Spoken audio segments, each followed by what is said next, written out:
खबरदार जो इसे किसी ने बहुरानी कहा। ये नौकरानी है, सिर्फ नौकरानी। शारदा, ये क्या कर रही हो तुम? ऐसा सलूक थोड़ी किया जाता है। तुम चुप रहो जी। खबरदार जो तुमने इसकी तरफदारी की तो जाओ, जाके अपना काम करो।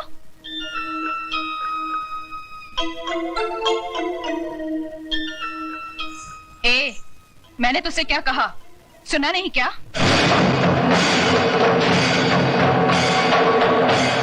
सुनो बड़ी बहुरानी, ये सिंदूर बाजार में 2 पैसे में जरूर मिलता है, लेकिन जब किसी औरत की मांग में भर दिया जाता है तो इसकी कीमत भगवान भी नहीं चुका सकता। फिर तू क्या चीज है? मेरा कद भले ही 5 फुट का है, लेकिन मेरी जुबान 10 फुट की है और हाथ 20 फुट का। दोबारा तमीज से बात नहीं की तो उसी म्यूनिसिपालिटी के स्कूल में भर्ती करा दूंगी जहाँ तेरा बाप चपरासी है। तूने मेरे बाप को गाली दी? मैं तेरे बाप को गाली क्यों दूंगी? तू तो खुद तेरे बाप के लिए एक गाली है, वरना अपनी छोटी बहन की दलाली करने यहाँ नहीं आता, समझा?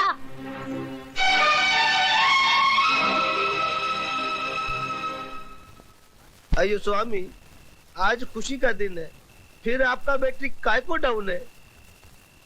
ओए खोत्या, जिस बाप की एको एक बेटी उसके जिगर का टुकड़ा उससे दूर हो जाए तो वो रोएगा नहीं तो क्या भांगड़ा करेगा? देखो दारजी, हॉर्न का वायर ब्रेक में मत घुसाड़ो। अरे हमारा बहन कितना बड़ा घौर में शादी करके गया है। ये भी कोई शादी थी? मेरी बच्ची की ख्वाहिशें उसके दिल में ही रह गई। कैसे कैसे ख्वाब देखे थे उसने, बैंड बाजे के साथ उसका दूल्हा घोड़ी पे सवार होके बारात लेके आएगा, हजारों लोग उसके ब्याह में शरीक होंगे। इतना शोर ना शनाई, ऐसे बिना हुई बच्ची जैसे टोली में नहीं आरती में जा रही हो। दारजी, सदियों से माँ बाप के घर से बेटी ऐसे ही विदा होती रही है। आप तो सिर्फ दुआ कीजिए कि उस घर में खुश रहे।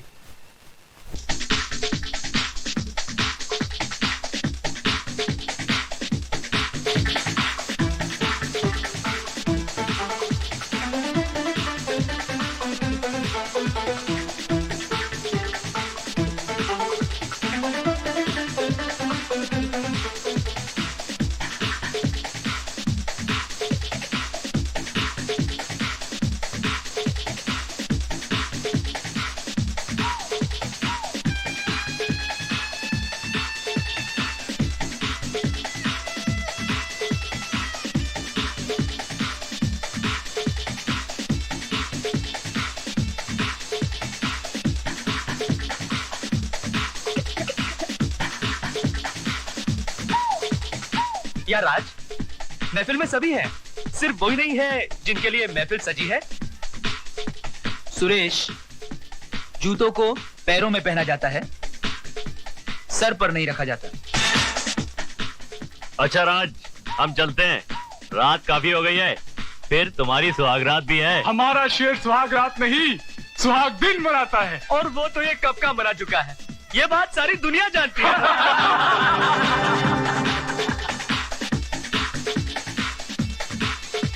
राज, हंसी मजाक बहुत हो चुका है यार, अब तो भाभी को बुलाओ।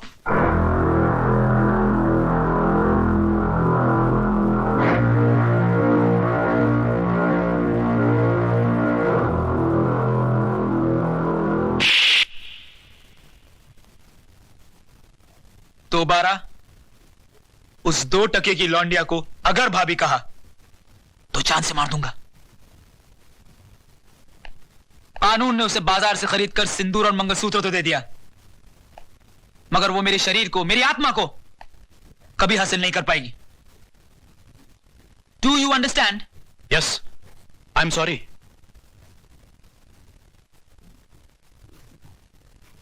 Then drink and dance.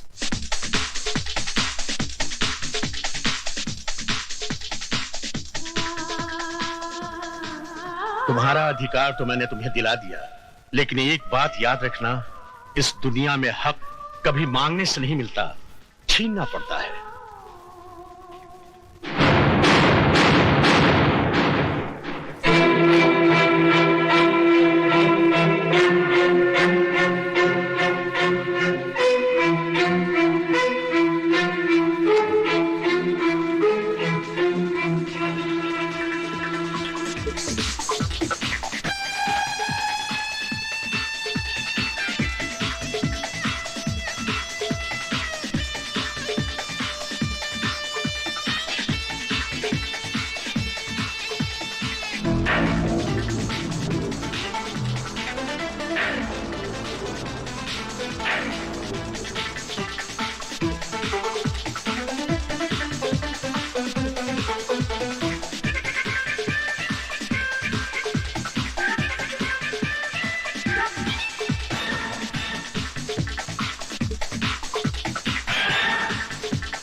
यहाँ क्या करने आई हो? अपना अधिकार लेने। तो फिर जाओ और जाकर उसी अदालत का दरवाजा खटखटाओ। जज साहब, सिंदूर और मंगलसूत्र के साथ साथ मुझे पति का शरीर भी दिलवा दीजिए। औरत अभी इतनी कमजोर नहीं हुई कि हर वक्त भीख मांगती रहे। वो छीनना भी जानती है। तो आगे बढ़ो और छीन लो राज को मुझसे।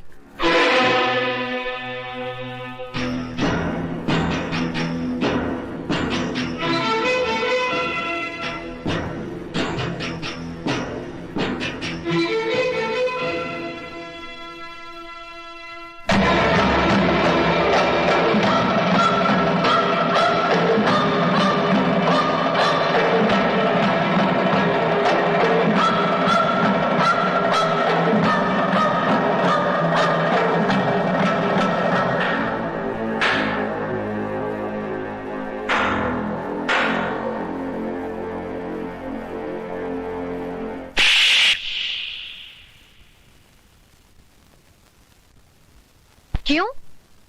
आज मेरा चुम्मा इतना बुरा लगा? उस दिन तो बलात्कार करते हुए बड़ा मजा आ रहा था। मिस्टर हस्बैंड, मुझे भी तुम्हारे गले पड़ने या तुमसे शादी करने का कोई शौक नहीं था। गौर से देख लो मुझे। मैं हिंदुस्तान की अदालत की वो मोहर हूँ जो तुम्हारे माथे पे लगा दी गई है कि मैं तुम्हारी पत्नी हूँ और तुम मेरे पति।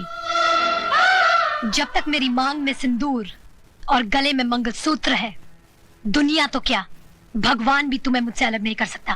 दार जी, आप फिक्र मत करो, मैं बिल्कुल ठीक हूँ और इन्हें ठीक करना भी जानती हूँ। वैसे नमूना नंबर 1 तो दिखाई दिया है, धीरे धीरे बाकी के नमूने भी दिखा दूंगी। बोले सोनिहा।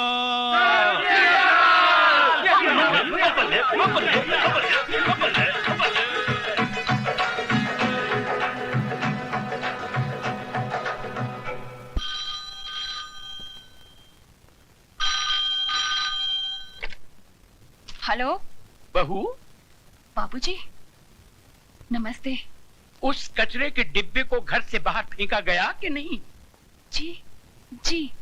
क्या तुम ये नहीं चाहती कि तुम्हारी छोटी बहन हमारे घर की बहू बने? जी जी चाहती हूँ। तो फिर हमारे आने से पहले उस गंदगी को हमारी हवेली से दूर कर देना। कर दूंगी बाबूजी। गुड।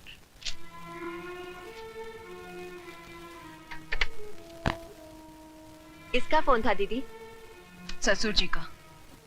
कह रहे थे कचरे का डिब्बा बाहर फेंका कि नहीं। तो कह देती ना, कचरे के उस डिब्बे ने हम सबको कचरे की थैली बनाकर घर के बाहर लटका दिया है।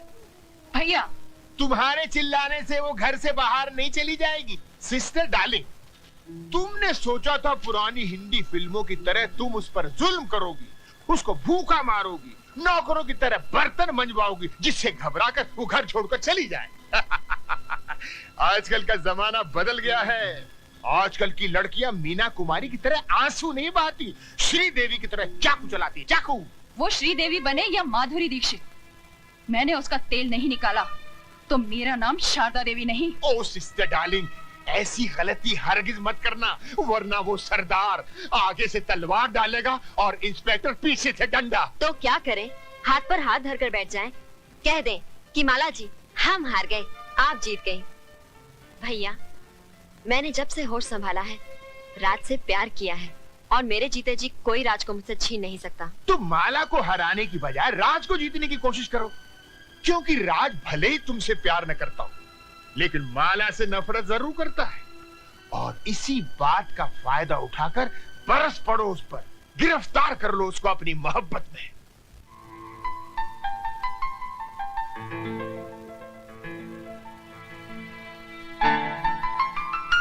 ऑफिस जा रहे हैं? तुमसे मतलब?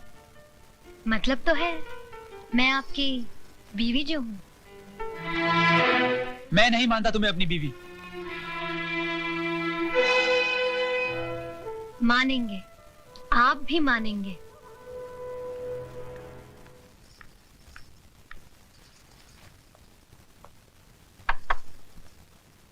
क्या मैं अंदर आ सकता हूँ? रमेश भैया, आप? अरे जीती रहो। सदा सुहागन रहो। सिर्फ मेरे आशीर्वाद से तुम सुहागन नहीं बनी रहोगी, बल्कि तुम्हें खुद अपनी सुहाग की रक्षा भी करनी पड़ेगी। क्यों? उनके ऊपर कोई मुसीबत आने वाली है? इंसान के मुकद्दर में जब दौलत आती है तो मुसीबत भी साथ लाती है। मैं कुछ समझी नहीं।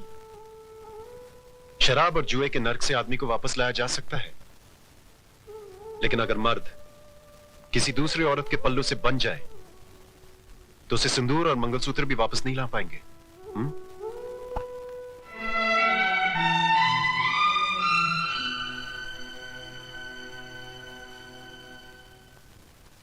ज्य बिनु देह नदी बिनु बारी, तैसी नाथ पुरुष बिन नारी।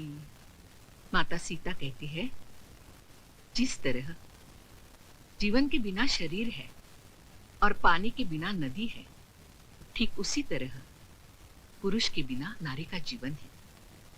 स्त्री को अपने पति का साया बनकर रहना चाहिए, चाहे सुख में हो या दुख में। अपनी सुहाग की रक्षा के लिए अगर घर की सीमा को भी पार करना पड़े तो पार कर जाओ, तो पार कर जाओ, तो पार कर जाओ, पार कर जाओ, पार कर जाओ, पार कर जाओ, पार।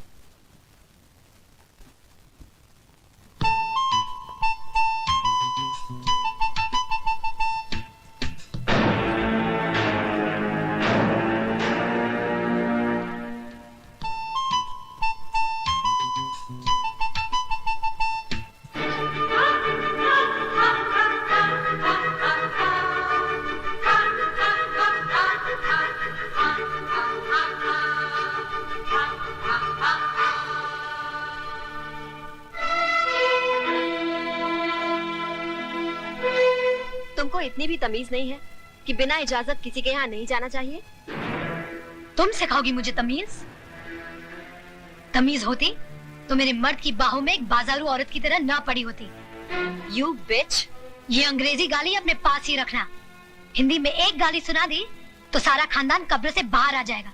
माला, चिल्ला मत चुड़ैल, वरना बाल पकड़ के यहाँ से घसीटते हुए ले जाऊंगी।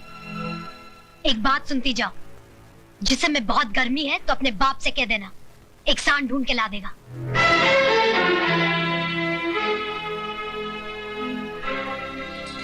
चलिए घर चलिए। मैं घर नहीं जाऊंगा, मैं यहां रहूंगा और मेरी मर्जी में जो आएगा मैं वो करूंगा। एक बात सुन लीजिए, औरत मर्द की हर बुराई को बर्दाश्त कर सकती है, लेकिन ये कभी बर्दाश्त नहीं कर सकती कि उसके मर्द की जिंदगी में एक दूसरी औरत आए। एक नहीं 10 औरतें आएंगी, क्या कर लोगी? आएंगी तो ऐसे ही जाएंगी, बेइज्जत होकर। रोना बंद करो मिस शबाना आजमी, वरना तुम्हारे आंसू में पूरा हिंदुस्तान डूब जाएगा। भैया, अरे मैं मजाक नहीं कर रहा हूँ। बाहर देखो, तुम्हारे साथ साथ इंद्रदेव की अप्सराएं भी आंसू बहा रही। मालकिन! मुझे पुकारा भाई। मालकिन! सिस्टर डार्लिंग, लगता है कोई तुमको आवाज दे रहा है। मालकिन! शामू जी जरा देखो कौन मरा जा रहा है। जी मालकिन।